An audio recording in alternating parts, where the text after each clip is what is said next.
Je veux pas faire le chauvin, mais en France, niveau CO2, on n'est pas les derniers. Salut Combini, c'est Chris de nouveau et vous êtes dans CQFD. Alors bon, il y a eu plein de demandes intéressantes qui portaient sur le mix énergétique et on y répond maintenant. En vrai, c'est ultra simple. C'est la répartition des différentes sources d'énergie utilisées par un pays ou une région pour ses besoins énergétiques. Chaque pays a donc un mix énergétique différent, plus ou moins générateur de CO2.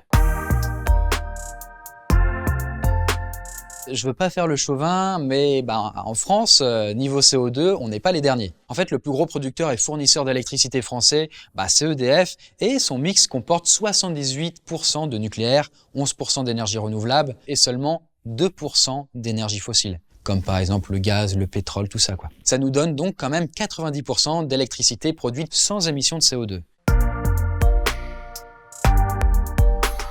En fait, le souci, c'est que les énergies renouvelables sont intermittentes. C'est-à-dire qu'on n'a pas la chance d'avoir du vent ou du soleil en quantité suffisante et en permanence. Et que, qui plus est, on a encore du mal à stocker de l'énergie. Et donc, le nucléaire là-dedans, c'est ce qui nous permet de produire beaucoup d'énergie tout en rejetant très peu de CO2. Donc voilà, pour résumer, les énergies renouvelables et le nucléaire, c'est ce qu'a choisi EDF pour faire en sorte que du coup, à terme, on ait 0% de CO2 qui soit produit en France. Le temps de trouver peut-être une énergie renouvelable plus constante un jour. Après, évidemment, bien sûr, le nucléaire est une question complexe. Et ça pourrait mériter un épisode à lui tout seul.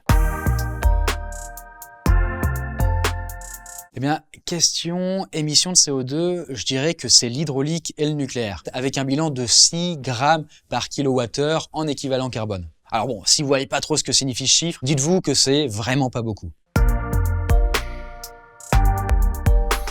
En tant que grand spécialiste des scénarios catastrophes, je vais te surprendre, tout le monde meurt à la fin.